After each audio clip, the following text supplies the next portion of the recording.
Bien, buenos días hermanos, Dios les bendiga. Vamos rápidamente a la escritura. Eclesiastés capítulo 4, versículos 4 al versículo 8. Repito, Eclesiastés capítulo 4, versículo 4 al versículo número 8. Dice así la palabra de nuestro Dios. He aquí, asimismo, que todo trabajo y toda excelencia de obras despierta la envidia del hombre contra su prójimo. También esto es vanidad y aflicción de espíritu. El necio cruza sus manos y come su misma carne. Más vale un puño lleno con descanso que ambos puños llenos con trabajo y aflicción de espíritu. Yo me volví otra vez y vi vanidad debajo del sol. Está un hombre solo y sin sucesor, que no tiene hijo ni hermano, pero nunca cesa de trabajar.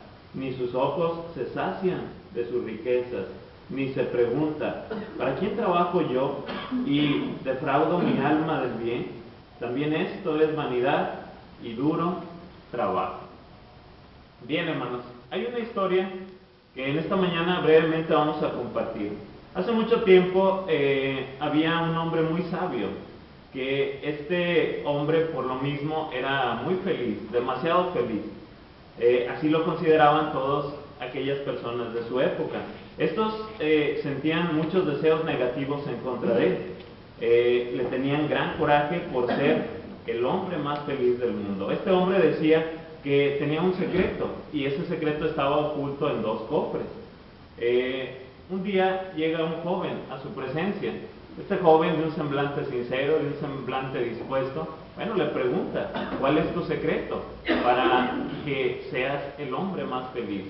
Este hombre, le dice, ¿verdad? Mi secreto está y lo tengo oculto en dos cofres, y te lo voy a compartir.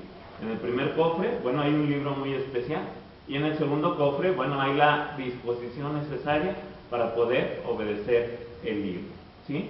Entonces, en ocasiones, hermanos, estos sentimientos negativos surgen precisamente porque no por lo que tengan los demás, sino por la felicidad que sienten ellos al tener algo. Esto implica, hermanos, muchas veces que despierte precisamente lo que dice el versículo 4, despierte la envidia.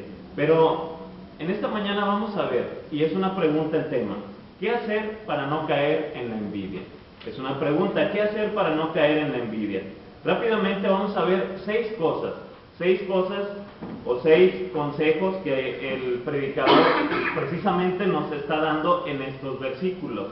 6 cosas. La primera de ellas, dice ahí el versículo número 5, el necio cruza sus manos y come su misma carne. Por lo tanto, vamos a ver 6 acciones, ¿sí?, en las cuales hemos desarrollado a través de 6 verbos. Estos verbos están en un presente perfecto. Quiere decir que se están realizando hoy y se siguen haciendo continuamente. ¿De qué se trata el primero? ¿Qué hacer para no caer en la envidia? Número 1, o asunto número 1, ponerme a trabajar. Y esto lo vamos a ver en primer persona, inmediatamente, yo. ¿Para qué me sirve este consejo de Salomón? Yo, ¿qué debo de hacer para no caer en la envidia? Número 1, ponerme a trabajar, ¿sí? El trabajo, hermanos, evita precisamente la ociosidad. La ociosidad es esa situación o esa circunstancia por la cual despiertan muchas cosas, ¿sí? Despierta precisamente la concupiscencia, lo cual estamos maquinando y estamos pensando qué cosa hacer. ¿Qué se nos ocurre o qué viene a nuestra mente? Precisamente caemos también en esto de la envidia. Ezequiel capítulo 16, versículo 49. No lo vamos a leer, solamente lo estamos comentando para que usted lo anote y lo tenga como referencia. La ociosidad, hermanos, fomenta precisamente la flojera, lo que dice aquí. El necio cruza sus manos y come su misma carne. ¿Qué significa? Falta de actividad simplemente. ¿Para qué nos ayuda esto? Hermanos, nos ayuda a reflexionar, a meditar en que esos tiempos muertos no nos benefician para nada. Pueden despertar en nosotros muchos sentimientos negativos. El trabajo, hermanos, nos llevará precisamente a la vida eterna. Juan 15, versículo 2, ¿sí? Nos pide el Señor Jesús y habla acerca de los frutos. ¿Qué dice acerca de los frutos? Dice que debemos de dar fruto, pero no solamente, hermanos, dar fruto, sino mucho fruto, abundante fruto. ¿Cómo lo conseguimos, hermanos? Bueno, solamente a través del trabajo. La palabra de Dios nos insta, precisamente a esto. Juan, capítulo 15, versículo 5. Segundo lugar, y está en el verso número 6, fíjese bien, ahí vamos a encontrar que dice que más vale un puño lleno con descanso que ambos puños llenos con trabajo y aflicción de espíritu. Número 2, ¿qué hacer para no caer en la envidia? Bueno, hay que hacer un equilibrio, ¿sí? Hay que hacer un equilibrio en nuestra vida, hay que hacer un equilibrio en nuestros pensamientos, hay que hacer un equilibrio en nuestros sentimientos, nuestras acciones. Todo, hermano, requiere precisamente un equilibrio, ¿sí? ¿Cómo se logra este equilibrio? Bueno, simplemente con tres cosas, tres aspectos. Número 1, tomando decisiones sabias. Número 2, tomando actitudes positivas. Y número 3, tomando ejemplos apropiados. De esta manera, hermanos, vamos a tener un equilibrio en nuestra vida. El Señor Jesús, a través de su palabra, bueno, ¿qué nos enseña? Precisamente nos enseña este concepto, el concepto del equilibrio, el concepto de dar a cada quien lo que corresponde, simplemente. Y lo vemos que Salomón, bueno, aquí dice, más vale un puño lleno con descanso que ambos, ¿sí? ¿Por qué? Está haciendo una comparación, precisamente. Entonces, Josué, cuando de tomar decisiones sabias se trata, Josué, capítulo 24, versículo 15. Ahí Josué, bueno, finalmente llega a una determinación. ¿Y qué dice? Bueno, yo y mi casa, ¿sí? Serviremos a Jehová. ¿Qué van a hacer ustedes? ¿Qué vamos a hacer nosotros? Bueno, hay que tomar decisiones sabias. En cuanto a las actitudes positivas, bueno, Mateo capítulo 7, versículo 12. Usted recuerda que es muy común que se diga entre la gente, y hablando de la regla de oro, muchas personas dicen, no, es que la Biblia dice que no hagas a otros lo que no quieras que te hagan a ti. Bueno, ¿dirá realmente eso la Biblia? No. La Biblia siempre toma un sentido positivo. Y la Biblia dice contundentemente, Mateo 7:12, haz a otros lo que quieras que hagan contigo. Fíjese bien, no es lo mismo no hacer que hacer. Por eso, hermanos, siempre las actitudes positivas deben prevalecer en nuestras vidas.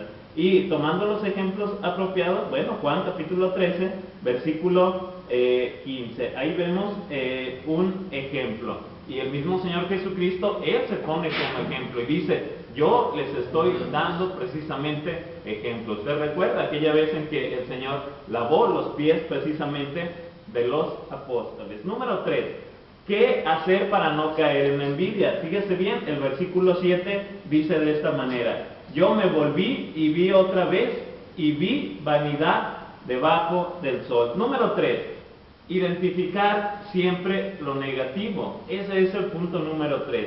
¿Qué hacer para no caer en la envidia? Bueno, número 1, ponerme a trabajar. Número 2, hacer un equilibrio. Y número 3, identificar. ¿Se acuerda que le comenté al principio que vamos a hablar de 6 verbos? 6 verbos en un presente perfecto. ¿Qué quiere decir? Bueno, es un presente que se tiene que realizar, se está realizando hoy y tiene una continuidad. ¿Cuándo? Bueno, tiene un tiempo indefinido. Así es como se conjuga precisamente este verbo. Identificar lo negativo. ¿Cómo vamos a identificar lo negativo, hermanos? Desarrollando estrategias útiles. Mateo capítulo 28, versículo 18 al 20. ¿Qué dice ahí? Bueno, el Señor Jesús precisamente nos manda a la gran comisión, ir por todo el mundo y predicar el Evangelio, ¿sí? Bautizándolos en el nombre del Padre, y del Hijo y del Espíritu Santo. Esta es una gran estrategia que el Señor Jesús precisamente nos está dando. Es un mandamiento, obviamente, pero se utiliza, hermanos, estratégicamente para aprender, hermanos, a discernir precisamente entre el bien y el mal. ¿Cómo se complementó esta estrategia? Bueno, cuando se reconoce precisamente que hay un problema. Cuando estamos cayendo en la envidia, bueno, lo primero es que no reconocemos que estamos pasando por esta situación. ¿Qué hay que hacer? Reconocer que tenemos este problema para hacer las correcciones inmediatas. ¿Qué sucedió allá en Hechos capítulo 2, versículo 37 y versículo 38? Usted recuerda que precisamente Mateo 28, 18 al 20, el Señor manda a predicar el Evangelio. ¿Qué hizo Pedro? Predicó el Evangelio. ¿Qué sucedió? Bueno, las personas, aquellos se redarguyeron y finalmente dijeron, ¿qué haremos entonces para ser salvos? ¿Qué haremos? ¿Sí? Entonces ellos reconocieron inmediatamente que tenían un problema. Al preguntar y al expresar precisamente ese reconocimiento, bueno, viene inmediatamente las correcciones adecuadas, ¿sí? Se bautizaron, fueron limpios de todo pecado, recibieron el don del Espíritu Santo y fueron añadidos a la iglesia, tal como sucedió con usted y tal como sucedió conmigo, ¿sí? Número 4, fíjese bien, ahí lo vamos a ver en el versículo 7, en la primera parte. Dice, yo me volví otra vez, ¿sí? 7, dice, hay que buscar, hermanos, compañías, ¿sí? Hay que buscar compañías adecuadas. Es en el versículo número 8, es donde hemos sacado este punto. Dice, está un hombre solo y sin sucesor. Está un hombre solo y sin sucesor que no tiene hijo ni hermano. Bueno, ¿por qué se llega a este punto, hermanos, de la soledad? Dios, hermanos, nos habla precisamente acerca de este concepto. ¿Qué dice Génesis capítulo 2, versículo 18? Vio al hombre, ¿y qué vio en el hombre? Vio soledad, dijo, no es bueno que el hombre esté solo, por eso voy a hacerle ayuda idónea, ¿sí? Cuando de la soledad se trata, hermanos, bueno, esto es también un factor que puede influir precisamente para caer en la envidia. Estamos hablando, hermanos, ¿qué hacer para no caer precisamente en este sentimiento negativo? Dios nos habla de la soledad, pero Cristo, hermanos, también buscó hombres ideales. ¿Cómo se rodeó nuestro Señor Jesucristo precisamente de sus discípulos, que posteriormente les llamó apóstoles? Lucas capítulo 6, versículo número 13, ¿sí? Ellos, hermanos, no eran los mejores, pero había un propósito. Primera a los Corintios capítulo 1, versículo 26 al 28. Dice ahí la Escritura que precisamente Dios escogió lo peor del mundo. ¿Para qué? Para avergonzar a los sabios. Pero había un propósito, ¿no? En esto, Hechos capítulo 1, versículo 8.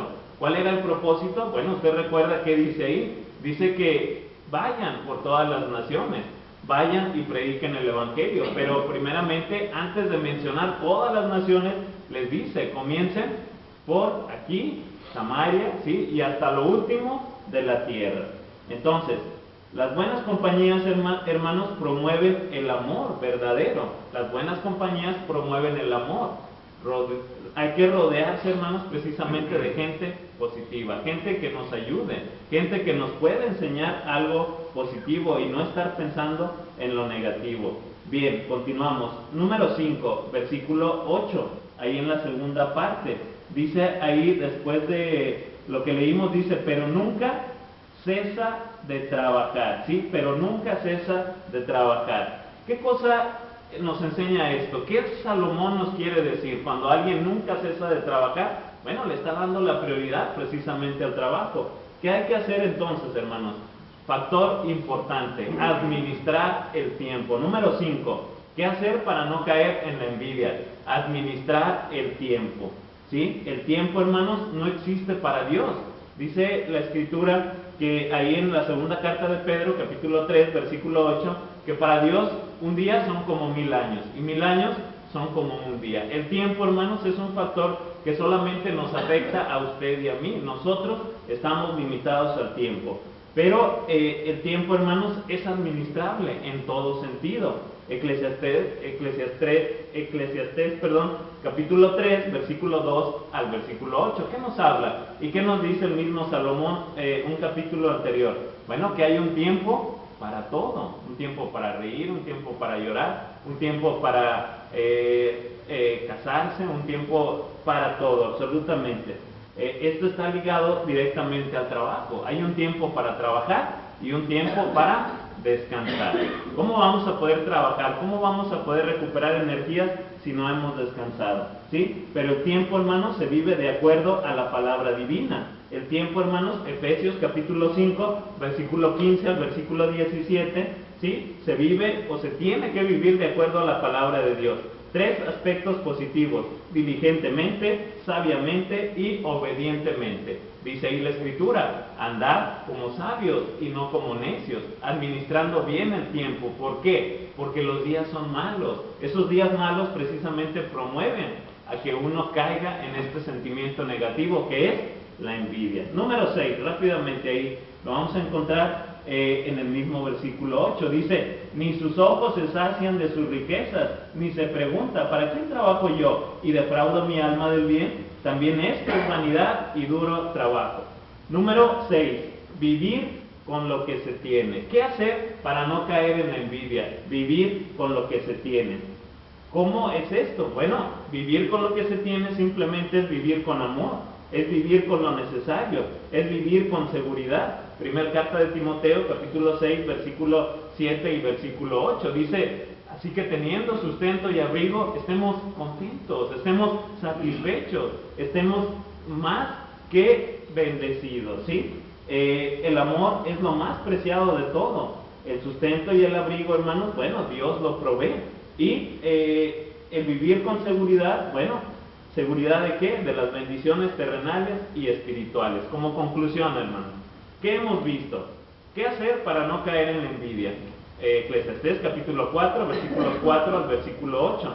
Número 1, dijimos que hay que ponerse a trabajar. Número 2, tenemos que hacer un equilibrio. Número 3, tenemos que identificar lo negativo. Número 4, buscar compañías positivas. Número 5, administrar bien el tiempo. Y número 6, vivir con lo que se tiene precisamente. En la Sagrada Escritura, hermanos, entonces encontramos cómo muchos personajes tuvieron envidia y sintieron precisamente esto. A Isaac le tuvieron envidia a los filisteos, a Lea le tuvo envidia Raquel, a José le tuvieron envidia sus hermanos, a Moisés, ¿quién? El pueblo. Proverbios, termino con esta cita, Proverbios capítulo 23, versículo 17, dice: no tenga tu corazón envidia de los pecadores, antes persevera en el temor de Jehová todo el tiempo. Hermanos, esperamos que esta lección nos ayude y podamos seguir adelante, hermanos, siempre pensando en lo positivo y siempre, hermanos, cumpliendo con la voluntad de nuestro Dios.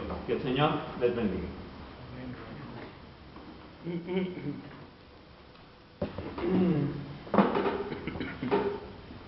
Bueno,